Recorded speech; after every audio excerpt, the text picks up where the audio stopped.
People often wonder why someone might stay in an abusive relationship. Because people can't understand why someone might stay in a relationship where their partner is emotionally, verbally, physically, sexually, or abusive in any way, often victim blaming can happen, where people say things like, I would never let anyone treat me like that.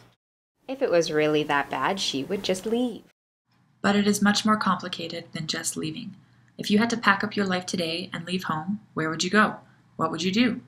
Often in abusive relationships, the abusive partner has a lot of power and control over their partner, so they may be controlling their access to money or have isolated them from friends and family.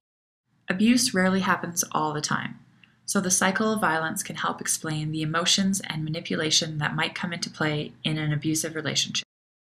The cycle of violence includes 4 stages: the tension stage, the violent episode, the honeymoon stage, and the calm stage. In the tension stage, there are a lot of insults, put-downs, threats, and trying to control the other person's behavior. For the person being abused, the tension stage can be described like walking on eggshells. They are trying to avoid doing anything which might set off their abusive partner. But it doesn't matter what they do or don't do. The abusive partner is using this tension to control the person, so no matter what the person does, it could be a trigger for a violent episode. Eventually, the tension explodes into violence. The violent episode can be physical, emotional, sexual, or any other kind of abuse.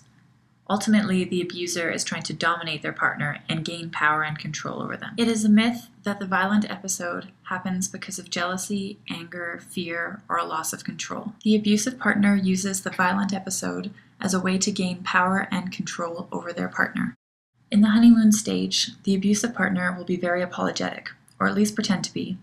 They will say they are sorry and that it will never happen again. They may give gifts, but they may also pretend that the abuse didn't happen, that it was not a big deal, or that it was the person being abused's fault. They may say things like, "If you weren't so stupid, then I wouldn't have to correct you, now would I?" The abuser may even use self-harm or threats of suicide to gain sympathy or to prevent the person being abused from leaving.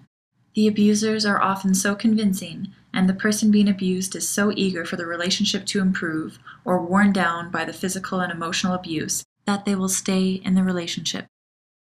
In the calm stage, the abusive partner stops acting nice and things go back to normal.